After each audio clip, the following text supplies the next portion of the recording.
चला नमस्कार विद्यार्थी मित्रांनो, माझं नाव अरविंद सिरसाट आणि आपली इंजिनिअरिंगमध्ये परत एकदा तुमच्या सगळ्यांचं खूप खूप स्वागत आहे. होपफुली सगळ्यांचा खूप छान अभ्यास झाला आहे ना. आज फायनली तुमचा पेपर आहे. ऑलरेडी स्ट्रॅटेजीज भरपूर डिस्कस झाल्या आहेत, की सेक्शन वाईज कसं अटेम्प्ट करायचं आहे. 120 मिनिट जे तुम्हाला अवेलेबल आहे, त्याच्यामध्ये कसं परफेक्ट तुम्हाला टाईम मॅनेजमेंट करता येईल, सगळ्या गोष्टी डिस्कस झाल्या. पण एक्झाम हॉलला गेल्यानंतर जे फ्रस्ट्रेशन किंवा जे काइंड ऑफ थोडंसं प्रेशर असतं ना, जे माणसाला थोडं उजरू देत नाही आणि पेपरमध्ये तेवढं आपण बऱ्यापैकी परफॉर्म करत नाही, जितकं आपण प्रिपरेशन केलंय. त्यासाठी काही आणखी शॉर्ट ट्रिक्स अँड टिप्स ज्या तुम्ही फॉलो करू शकतात. जेणेकरून तुम्हाला एक्झामला आणखी टाईम मॅनेजमेंट किंवा टाईम प्रॉपरली युटिलाइज करता येईल, त्या सांगतोय. जसे तुम्ही एक्झाम हॉलला एंटर करताय, राइट आहे. एक्झाम हॉलला एंटर केल्याबरोबर सगळ्यात अगोदर तुम्हाला एक रफ शीट दिली जाते. रफ शीट म्हणजे जिथे तुम्ही कॅल्क्युलेशन करू शकता, तुमचे न्यूमेरिकल सॉल्व्ह करू शकता, काइंड ऑफ थिंग. ही जी शीट तुम्हाला देतात, ही अगोदर एक्झामच्या जवळ-जवळ 10 ते 15 मिनिटं अगोदर तुमच्या हातात असते. पेपरला गेल्या-गेल्या लगेच पेपर कधीच सुरू होत नाही. ऑनलाईन पेपर असल्यामुळे तुमचं आयडी कार्ड चेक करणं या फॉर्मॅलिटी काइंड ऑफ चालतात.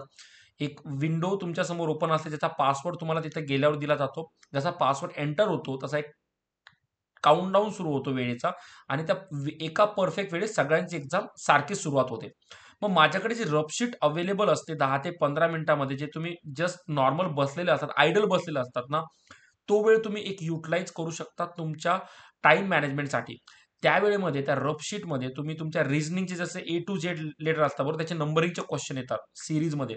तर तुम्ही ए टू झेड नंबर लिहून ठेवा, त्याच्यावर ते नंबर लिहून ठेवा, जेणेकरून जर एखादा रिझनिंगचा तुमचा काइंड ऑफ क्वेश्चन पडला, त्याच्यामध्ये जी सीरीज तुमच्या लेटरनुसार लेटरच्या नंबरनुसार सॉल्व्ह होते, तर तिथे तुमचा टाईम वाचून जातो. आता ज्यांची सीरीज ऑलरेडी पाठ आहे त्यांना हा हा पर्टिक्युलर थिंग नाही युटिलाइज होणार. पण सगळ्यांची ती सीरीज पाठ नसते. हा झाला पॉइंट नंबर 1. परत तुम्ही काही टेक्निकलचे जे फॉर्म्युलेज आहेत, राइट आहे. जे फॉर्म्युले तुम्ही रिसेंटली वाचलेले असतात, तुम्हाला वाटतं की मी विसरून जाईल आणि तसं होतंही. कारण जसा पेपर हातात पडतो, जर एखादा डिफिकल्ट क्वेश्चन बघितला किंवा वेळ एकदम फास्ट पळतोय, त्या वेळेत घाईघाईत हे फॉर्म्युले आठवत नाही. तर तुम्ही ह्या पहिल्या 10 ते 15 मिनिटामध्ये जेव्हा तुमच्या हातात ही रफ नोटबुक आहे, तेव्हा तुम्ही हे फॉर्म्युले लिहून ठेवू शकतात बॅक बॅक पेजला. मी मानतो की एक्झामिनर भरपूर आसपास असतात, पण तेव्हा तुमच्याकडे काही कोणाचं लक्ष नसतं आणि आपण कॉपी करत नाहीये. आपण जस्ट आपल्या माइंडचा डेटा एका रफ शीटवर लिहून ठेवतोय, जेणेकरून तुम्हाला तो एक्झामला युटिलाइज करता येईल. या सगळ्या गोष्टीचा फायदा एवढाच होतो, की सपोज त्यातून काही क्वेश्चन पडला आणि एखाद्या क्वेश्चनमुळे तुम्हाला फ्रस्ट्रेशन आलं आणि माइंडची ती स्टेट नाहीये, की तुम्ही जे वाचलंय ते आठवायचंय, तर जे ऑलरेडी लिहून ठेवलंय ते तुम्ही तिथे युटिलाइज करू शकता. तर या 2-3 गोष्टी जर प्रॉपरली फॉलो केल्या आणि 10 ते 15 मिनिटामध्ये तुम्ही अशा काही गोष्टी नोट डाउन करून ठेवल्या, ज्या तुम्हाला वाटते तुम्ही विसरू शकतात, तर ऑब्व्हियसली तुम्हाला त्या परीक्षेला तिथं हेल्प होऊन जाईल. राइट आहे. तर हे 10 ते 15 मिनिटं नक्की युटिलाइज करा. नंतर परत बाकीच्या ज्या गोष्टी आहेत, जशा की तुम्हाला मी सांगितल्या होत्या, की माझ्याकडे 120 मिनिट्स आहे. तर तुम्ही एक काम करू शकता, जसे एक्झामला बसतात आहे आणि ती रफ शीट तुमच्या हातात आहे. सगळे सेक्शन लिहून घ्या. ॲप्टी, रिझनिंग, मराठी, टेक्निकल आणि तिथे थोडंसं एक प्लॅन ठेवा, एक मॅनेजमेंट ठेवा, की मी ह्या सेक्शनला एवढा वेळ देईल आणि त्यावेळेस सपोज सेक्शन पूर्ण कव्हर नाही जरी झाला, तरी मी नेक्स्ट सेक्शनला लगेच जंप मारेल. कारण जर मी तसं करत नाही, तर मला सगळे क्वेशन्स बघायला नाही भेटणार. राइट आहे. तर तुम्ही स्वतःचं एक टार्गेट ठेवा. ॲप्टीला सपोज एक रफ नंबर देऊ 10 मिनिटं सपोज तुम्ही डिसाईड करता ते. रिजनिंग 10 ते 15 मिनिटं, मराठीला 10 ते 15 मिनिटं, 60 ते 70 मिनिटं टेक्निकलला. तर तो टार्गेटची सम जर 120 मिनिटं होते, तर प्लीज त्याला फॉलो करा. जर त्याच्यामध्ये काही प्लस मायनस होतंय, सपोज ॲप्टीला 10 मिनिटं तुम्ही प्लॅन केलेले 15 मिनिटं लागून गेले, तर रिझनिंगला 5 मिनिटं कमी घ्या. जेणेकरून तुमचे सगळे क्वेशन्स एकदा व्ह्यूज होतील. या मॅनेजमेंटमुळे एक गोष्ट नक्की होणार, की सगळे क्वेशन्स तुम्ही मिनिमम गो थ्रू करणार. कारण क्वेश्चन गो थ्रू करणं खूप इम्पॉर्टंट आहे. कारण एखादा क्वेश्चन पुढे सिंपल विचारलेला असतो आणि आपण अवघड क्वेश्चनमध्ये अटकून जातो, मग त्या क्वेश्चनमध्ये पोहोचताच येत नाही. म्हणून पहिल्या पेजवर बोल्ड अक्षरात लिहून ठेवा, की मी या सेक्शनला एवढाच वेळ देणार आहे.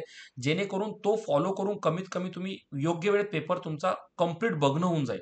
मग गोष्टी येतात ते नाही येतात ही नंतरची गोष्ट आहे. पण कमीत कमी एवढा कॉन्फिडन्स नक्की असेल, की मी जेवढं मला येत होतं मी सगळं करून आलोय.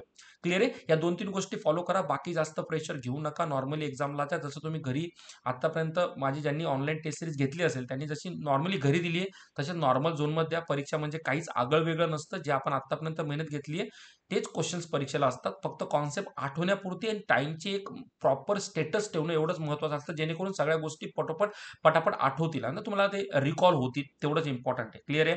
आणि परत जशी तुमची एक्झाम होती, एक रिक्वेस्ट असेल, माझा खाली WhatsApp नंबर सगळ्यांना दिसतोय. तुम्हाला जेही क्वेश्चन आठवतात आहे, तुमचे मेमरी बेस्ड क्वेश्चन, कारण जसं तुम्ही परीक्षेच्या बाहेर येतात, तुम्हाला क्वेश्चन्स काही डोक्यामध्ये असतात, ते प्लीज मला WhatsApp करा. कारण जसे तुमचे सगळ्यांचे WhatsApp मला येईल, मी एक पेपर एनालिसिस देण्याचा प्रयत्न करेल, जेणेकरून आपण एक नॉर्मल कट ऑफ ठरवू शकतो एक्झामला किती जातोय आणि त्याच्यानुसार मग पुढचं तुमचं सिलेक्शन होतंय, नाही होतंय, आपण पुढं आणि पुढचं प्रिपरेशन तुम्हाला करायला तुम्ही मोकळे होणार. राइट? तर मला नक्की WhatsApp करा. नंतर काही जण कमेंट सुद्धा करू शकता या व्हिडिओचं, जे तुम्हाला क्वेश्चन आठवतात. रफली जे आठवतं, जसे आठवतंय तसं आठवतंय लिहा. पूर्ण क्वेश्चन लिहायची गरज नाहीये. क्लिअर आहे बाळांनो? चला परत सगळ्यांना all the best. I hope he strategy तुम्ही नक्की युटिलाइज करशाल आणि ज्यांची काही वेगळी स्ट्रॅटेजी असेल त्यांनी ती फॉलो करा. काहीच हरकत नाही. फक्त रिझल्ट हा आला पाहिजे की माझ्या 120 मिनिटामध्ये पेपरला एक चांगला अटेम्प्ट होतोय. चालतंय बाळांनो? परत सगळ्यांना ऑल द बेस्ट. चांगला पेपर द्या आणि पेपरवरून आल्यावर कमेंट करायला विसरू नका. राइट आहे? चला सगळ्यांना बाय बाय. भेटूया नेक्स्ट व्हिडिओमध्ये पेपर अनालिसिससाठी.